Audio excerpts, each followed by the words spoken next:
되리라. 아멘. 오늘 말씀은 그리스도와 함께 참여한 자라는 제목으로 함께 은혜를 나누고자 합니다. 방금 우리가 544장 찬양을 했어요. 거기에 뭐라고 그러냐면요, 울어도 못한대요. 겁을 업게도 못하고 죄를 씻지도 못한대요. 왜 우리가 예수님 믿으면서 울까요? 겁나서 우는 거죠. 두려워서 우는 거죠. 도망가고 싶어서 우는 거죠. 여기서 벗어나고 싶어서 우는 거죠. 그런다고 해서 구원받지 못한다는 거예요. 그거를 벗어나지도 않고 겁나는 것이 없어지지도 않고 두려운 것이 물러가지도 않는다는 거예요. 아무리 울어도 안 된다는 거예요. 그 다음에 뭐라 그래요? 힘써도 못한대요. 우리가 얼마나 하나님 아버지를 사랑하고 또 주 예수 그리스도를 사랑한다는 걸 증명하기 위해서 얼마나 힘써요. 얼마나 열심히 신앙생활을 하려고 몸부림을 쳐요. 그런데 그걸로 구원받지 못한대요. 그걸로 나를 의롭게도 못한대요. 그리고는 뭐라 그래요? 참아도 못한대요. 우리가 많은 것을 참아요. 내가 예수님 믿는 것에 저어될까봐 세상 사람들이 조롱해도 참아요. 가족 안에서 나를 비난하고 아프게 해도 참아요. 근데 그 참는 걸로 구원을 받지 못한대요. 무엇으로 구원을 받느냐? 믿음으로 구원을 받는대요. 예수께서 십자가에 달려서 예수 고난 당하신 것을 믿는 자가 구원을 받는대요. 오직 예수 그리스도만이 우리를 구원할 수 있대요. 저는 이 찬양을 부르면서 어찌나 찬양이 와닿는지 울어도 받고 힘써도 받고 참아도 봤어요. 근데 열매가 평안과 기쁨과 그런 열매는 아니었어요. 세상에는 빛 좋은 게살구라고 들어보셨죠? 정말 맛있게 생긴 살구같이 생겼는데 먹으면 먹을 수 없는 살구처럼 겉보기에는 그럴듯해요. 가정도 그럴듯하고 자식도 공부 잘하고 남편도 너무 가정적이고 잘해요. 근데 안에는 평안이 없어요. 사랑이 없어요. 대화가 없어요. 한마음이 아니에요. 각자 아프다고 아우성이에요. 각자 힘들다고 아우성이에요. 열매가 달라요. 겉보기 세상에 보여주는 것으로는 그것의 열매를 알 수 없어요. 우리의 영의 열매를 알 수 없어요. 화평과 평안과 기쁨만이 예수님이 주시는 열매거든요. 어쩌면 마귀들은요, 너 이거 하나님이 축복하는 거야 하면서 우리한테 물질을 줄 수 있어요. 빛 좋은 게살구를 갖다 줄 수 있다니까요. 근데 그게 속이 먹을 수 없는 게살구라니까요. 울어도 못하고 참아도 못하고 힘써도 못해요. 뭘로 되냐면 믿음으로 돼요. 영으로만 가능하다는 거예요. 우리가 육신으로 하는 것은 우리가 아무리 참아도 아무리 울어도 아무리 힘써도 그것은 하나님을 기쁘시게 해드릴 뿐만 아니라 우리의 구원조차도 이룰 수 없다는 거예요. 믿어야 된다는 거예요. 오늘 본문 말씀이 그리스도와 함께 참여한 자다 이 말씀이 나와요. 베드로가 예수님이 너가 나를 3번 부인할 거다 그랬을 때 강력하게 부인해요. 자기는 그러지 않는다. 예수님과 내가 죽을 것도 각오했고 나는 이미 죽을 각오로 예수님을 쫓아간 사람인데 내가 예수님 붙잡혀간다고 거기서 예수님을 설마 모른다고 하겠습니까? 그렇게 얘기해요. 근데 결과가 어떻게 됐어요? 정말로 베드로가 3번 예수님을 부인하죠. 베드로가 차라리 다른 제자들처럼 멀리 도망가 버렸더라면 3번 부인하지 않았을 거예요. 근데 베드로가 혹시 하면서 계속 예수님을 따라가요. 그래서 대제사장의 마당까지 들어가요. 거기서 베드로가 3번 부인하잖아요. 예수님을 가까이 가요. 그러다 3번 부인하잖아요. 그리고서는 닭이 2번 오니까 예수님이 쳐다보시잖아요. 우리도 이래요. 우리도요, 진심이에요. 힘쓰고 울고 참고 예수님 쫓아가요. 우리가 죽을 각오 안 하고 쫓아간 것 같아요. 다 죽을 각오 하고 쫓아갔다고 얘기해요. 그리고요, 우리가 멀리서 예수님 잡혀가자마자 다 벗어버리고 도망가는 사람들이 아니에요. 우리가 예수님이 막 끌려가니까 두려워서 숨은 사람들이 아니에요. 예수님이 어떻게든 하시겠지. 예수님이 어떻게든 하시겠지. 끝까지 쫓아가는 사람들이에요. 근데 마지막에 어떻게 돼요? 마지막에 예수님의 말한 대로 내 힘으로는 안 되잖아요. 그걸 직면하게 되잖아요. 내가 힘쓰고 참고 울고 예수님을 충성스럽게 따른다고 따랐는데 내 힘으로는 예수님이 말씀하신 그대로 예수님을 부인하잖아요. 우리가 그리스도와 함께 참여한 자가 되는 것이 무엇이냐? 죽을 것을 각오하는 것이 무엇이냐? 곰곰이 우리가 성경에서 살펴봐야 해요. 야곱이 양식을 사러 내려보낼 때 요셉이 베냐민이 없으면 자기 얼굴을 볼 수 없을 거라고 해요. 그러니까 유다가 간곡히 아버지에게 부탁하니까 뭐라고 하냐면 내가 아들을 잃으면 이르리로다 하면서 보내요. 베냐민을 보내요. 그 심정. 또 에스더가 모르드게가 너가 왕비로 있는 것이 이때를 위함인 줄 아느냐? 그러면서 이스라엘 민족은 하나님이 다른 방법으로 구원하실 거겠지만 너는 용서함 못 받는다. 이렇게 얘기를 해요. 그러니까 에스더가 뭐라고 그래요? 금식하고 여러 일을 한 다음에 내가 나아가리라. 죽으면 죽으리라. 이렇게. 그것은요. 죽음은 죽으리라 할 때 죽을 위험이 나에게 오고 죽음이 내 앞이라고 생각하고 죽음이 나에게 왔다고 생각해. 그때 그래 나 죽이세요 라고 하는 걸 말하는 거예요. 그래요 저 죽이세요. 죽어도 좋습니다. 하나님 위해서 이 자리에서 죽어도 좋습니다 라는 거거든요. 그 뒤에 다니엘도 그런 일을 다니엘과 세 친구들이 그래요. 사자굴에도 들어가고 불에도 들어가고 그들이 기도하지 않고 하나님을 잠깐 모른 척하면 잠깐 부인하면 베드로처럼 잠깐 부인하면 아닌 걸로 될 수 있었는데 하지 않아요. 죽어도 거기를 통과하겠다는 생각을 하는 거예요. 그래서 그 죽으면 내가 여기서 그냥 숨이 끊어지더라도 죽으면 그만이다라는 생각을 가지고 하나님께 나아가는 거예요. 제가 이 그리스도 예수의 복음을 딱 접했을 때, 딱 만났을 때 숨이 멎어버리더라고요. 숨을 쉴 수가 없어요. 숨을 쉴 수가 없어서 어떻게 해야 되나? 나 이대로 죽나? 나 여기서 몸부림치면서 일어나야 되나? 막 갈등을 했어요. 어떻게 해야 될지를 모르겠더라고요.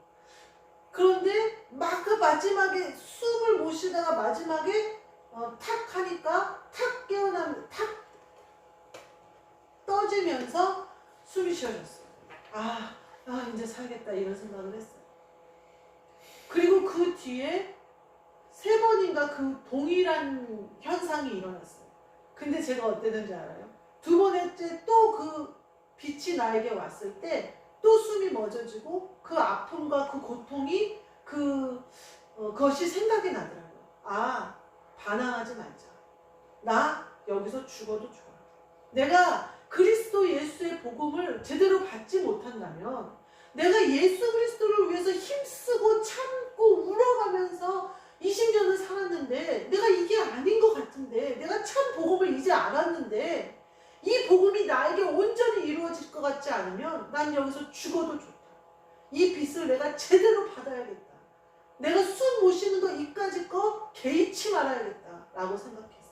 이 고통 이거 개의치 말아야겠다. 내가 이 빛을 받다가 죽어도 난 좋다 라고 생각했어요. 그러니까 2번째 받을 때는요 고통이 없어졌어요. 3번째 받을 때는요 제 마음에 이미 빛이 있다는 확신이 들었어요. 빛을 보든지 보지 못하든지 내가 빛을 기도할 때 이 빛이 나타나든지 나타나지 않든지 내 안에 빛은 계시다. 그러나 이 빛이 나의 죄로 인하여서 혹은 내가 유혹에 빠짐으로 인하여서 혹은 내가 그 어떤 것으로 인하여서 빛이 안 보일지라도 그 자리에 엎드려 죽은 듯이 다시 기도하여 빛을 따라가요. 3번째로는요 어떤 것에도 정죄함을 받지 않는 믿음이 내 안에 있는 거예요. 내가 무엇을 하든 어디를 가든 내 안에 그리스도의 빛이 오신 그 그리스도께서 날 떠나지 않으실 거라는 확신이 들어요. 다만 내가 강하고 담대하지 못하여 예수 그리스도가 하신 그 일을 내가 온전히 감당하지 못하는 것에 대한 부담과 어떤 그런 것은 있지만, 그렇다고 내 안에 오셨던 그리스도가 떠났다라는 생각은 한 번도 하지 않아요. 오직 근데 그거는 제가 무엇으로 이걸 내가 확신하는 거예요? 믿음으로 확신하는 거예요. 믿음이 내 안에 온 거예요. 그래서 그리스도가 나를 떠나지 않으신다. 그 빛이 내 안에 항상 있다는 그 확신이 드는 거예요. 내 눈에 아무것도 보지 못하고 내 눈에 아무것도 들리지 않을지라도 그리스도의 빛은 내 안에 있다. 나는 정죄함을 받지 않는다. 이 확신이 내 안에 있는 거예요. 이 확신을 내가 가질 수 있었던 비결이 뭐예요? 죽을 각오로 통과했기 때문이에요. 그 죽을 각오로 행했기 때문이에요. 아마 더 큰 일도 행하게 하실 예수님이 저에게 명령하실지 몰라요. 그때도 저는 동일하게, 지금이나 그때나 동일하게 죽을 자리를 통과했더니 어떻게 돼요? 통과했더니 내가 사는 삶이 되지 않았더니 모든 것이 되어지잖아요. 모든 것이 화평해지고 모든 것이 한마음이 되고, 세상에서 보기에는 빛 좋은 게살구가 없어졌어요. 빛이 좋은 열매들은 없어졌어요. 근데 안에는요, 영적 열매가 무르익어요. 두 부부가 한 몸이 돼서 교회를 이루어 예배를 멈추지 않는 교회, 자녀가 스스로 서가는 교회, 믿음이 있는 교회. 그러니까 이것은 힘써도 참아도 울어도 내 힘으로는 안 된다는 거예요. 죽으면 죽으리라. 이게 반드시 통과되어야 돼요. 이게 그리스도 예수의 복음에 참여한 자가 받을 세례다. 이게 바로 십자가의 세례예요. 바울이 계속해서 뭐라고 하는지 아세요? 그리스도와 함께 영광에 참여할 자들은 고난도 함께 받아야 하리라, 이렇게 얘기하거든요. 이 고난이 바울과 같이 적신과 기근과 이런 것일 수도 있고요. 또 다른 것일 수도 있고요. 여러 가지 모양일 수 있어요. 그런데 제가 경험한 고난은 뭐였냐면요, 빛 좋은 게살구 속에 살던 내가 그 빛을 받았을 때, 처음 받으면서 숨이 꼴딱꼴딱 넘어가는, 죽었다 살아난 경험을 했을 때, 두 번째 그 빛이 왔을 때, 나 또 죽다 사는 거야? 라는 생각이 들었을 때, 나 죽어도 좋아. 죽어도 이 빛을 받고 싶어. 나 죽어도 그리스도 예수의 복음에 들어가고 싶어. 죽어도 나 하나님 아버지 마음에 들게 살고 싶어. 내가 처음부터 그렇게 말했는데 그렇게 살지 못했어. 라는 강력한 몸부림으로 죽는 것을 두려워하지 않았더니 그것이 내 안에 이루어지는 거예요. 오늘 말씀하신 그리스도와 함께 참여한 자가 되는 것은요, 이와 같이 죽음의 길을 건널 수 있어야 돼요. 십자가의 잔을 함께 마실 수 있어야 돼요. 그러면 제가 빛을 받고 걸어가는 길이 어떤 길이냐? 빛 좋은 게살구가 없어서 고난과 역경의 길이냐? 아니요. 넉넉히 모든 것을 감당할 만한 길로 가요. 모든 것이 뭐라고 얘기해야 될까? 모든 것이 좁은 길이에요. 협착한 길이에요. 아무도 가지 않는 길 같아요. 외로운 길이에요. 사람도 없고 물질도 없고 그래요. 그러나 내 안에 모든 것이 있어요. 내 안에 작은 물질이지만 누리고 풍요롭게 살 수 있는 비결이 있어요. 오늘도 아들이 그러더라고요. 아빠는 돈이 어디서 날까? 이렇게 물어보더라고요. 아빠는 계속해서 자신을 서포트하는데 부족함이 없이 서포트하는 거예요. 근데 자기가 보기에 집이 그렇게 부자가 아니거든요. 하나님이 그러면서 뭐라고 그러냐면, 자기 신앙이 좋은 친구가 그랬는데 하나님이 주시는 것 같습니다. 그랬다는 거예요. 그래서 자기도 그런가 봐 그랬다는 거예요. 하나님이 공급하시는 걸 먹게 돼요. 참 신기해요. 모든 것을 다 없는 것 같이 가난하고 겉으로 보기에는 빛 좋은 게살구는 없어요. 그러나 풍요로운 감사와 풍요로운 한마음된 부부와 이전에 경험을 보지 못한 사랑과 평안이 안에 있어요. 그래서 어떠한 사소한 말투 하나에, 표정 하나에, 그전에는 막 다투고 이게 오래가고 삐져서 누가 사과하느냐 막 이게 힘겨루게, 전혀 그런 게 없어져요. 만약에 상대방이 어떤 행동을 했다면 그것은 내가 거기에 맞춰야 될 일이지 내가 걸림이 되는 일이 아니에요. 왠 줄 아세요? 예수 그리스도께서 내 신랑이 되시잖아요. 그래서 그리스도로 내 안에 오셔서 나의 영적 신랑이 되셔서 한 영이 되셨어요. 이것이 이루어진 사람은요, 육신의 신랑인 남편이 나에게 하는 것에 순종해야 된다는 거예요. 왜냐하면 예수님이 가끔 신랑의 모습으로 나에게 올 수 있다는 거예요. 말씀하실 수 있다는 거예요. 혹은 성도들 중에서, 혹은 누구를 통해서든지 그리스도 예수의 사람의 입을 통해서 예수 그리스도가 말씀하셔요. 그러니까 잘 귀 기울여 들어야 돼요. 그리고 만약에 예수 그리스도가 내 신랑 안에서 그리스도 예수로 오셔서 나에게 명령하시는 건데 내가 육신의 신랑이라고 해서 뭉개버리면 누구를 뭉개는 거예요? 예수 그리스도를 뭉개버리는 거예요. 얼마나 기가 막힌 거예요. 그렇게 되지 않기 위하여 육신에 있는 신랑을 주로 잘 섬겨야 된다는 거예요. 왜냐하면 난 그리스도 예수 안에서 참여한 자가 될 사람이기 때문에, 우리 부부는 함께 참여할 자가 될 사람이기 때문에 주로 섬기는 거예요. 그 안에 그리스도 예수가 있다는 확신과 믿음이 있습니다. 서로가 마찬가지예요. 피차에 사랑하고 피차에 복종하면서 교회가 세워져 가는 거예요. 그것이 그리스도 예수가 내 안에 와서 한 영으로 내가 그리스도 예수의 사람이 된 거예요. 참여한 자가 된 거예요. 우리 남편 목사님이 그리스도 예수의 사람이 되어서 참여한 자가 된 거라는 증거예요. 믿음으로 그걸 이루어 가는 거예요. 근데 내가 그것에 삐딱선을 탄다? 그러면 나를 점검해서 바로 서야죠. 바로 씻어버려야죠. 그리스도 예수의 일은요, 그렇게 육신의 일로 판단하거나 말로 설명하기 어려워요. 그 전에 제가 그리스도 예수의 복음을 받았을 때 성경 말씀을 계속 보라고 하시더라고요. 자기가 본인이 하는 모든 말도 반드시 성경으로 점검을 해보시라고 얘기하고요. 하나님은 말씀으로 우리에게 말씀하세요. 성경으로 우리에게 말씀하세요. 그리고 성령님이 우리를 그걸 깨닫게 해주세요. 그리고 그리스도 예수로 그 말씀이 내 안에 오셔요. 그래서 그것이 살아 움직여요. 그래서 나를 살게 해요. 내 영을 살게 해요. 내 영이 그리스도 예수께 순종하게 해요. 내 영이 그리스도 예수와 한영되게 해요. 이것이 이루어진 자가, 참여한 자가 되는 거예요. 그리고 그것은 우리 예배드리는 모든 자에게 이미 이루어진 일이에요. 믿음으로 이것을 성취하시고 이것을 누리시고 이것을 가지시는 저와 여러분이 되시기를 주님의 이름으로 축복합니다. 아멘. 기도하겠습니다. 하나님 감사합니다. 우리에게 그리스도와 함께 참여한 자가 되게 하시기 위하여 그리스도와 함께 십자가 세례를 받게 하시고 그리스도와 함께 죽게 하시고 그리스도와 함께 살게 하셨사오니 이제는 그 부활 신앙, 그리스도 예수의 종된 신앙으로 내 신랑 되신 예수 그리스도와 한영된 이 기쁨을 만끽하면서 그분이 하신 일을 하고 더 큰 일도 하는, 죽는 것을 두려워하는 것이 아니라 죽음을 통과해버리는, 그리하여 참여한 자, 영광에도 함께 참여한 자 우리 모두 되도록 주님 강하고 담대하게 하여 주옵시고 믿음에 믿음을 더하여 주옵소서.